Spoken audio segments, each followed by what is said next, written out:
Vitamin D की कमी की 11 अजीबो-गरीब अलामात। मूड में अचानक तब्दीलियां। तीसरी अलामत है मूड स्विंग्स।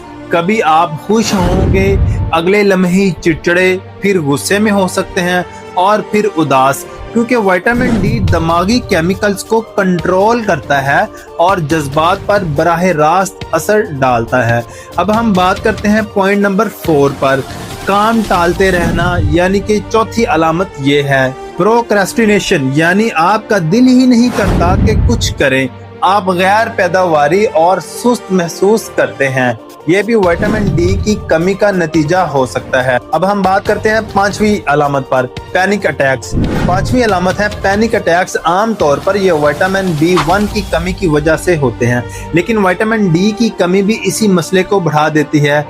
पॉइंट नंबर 6, हड्डियों में हल्का दर्द। छठी अलामत है कोल्हों, कमर और टांगों में हल्का सा दर्द या अकड़न। ये दर्द हड्डी के अंदर से आता है, क्योंकि विटामिन डी की कमी से हड्डी अंदर से कमजोर हो रही होती है।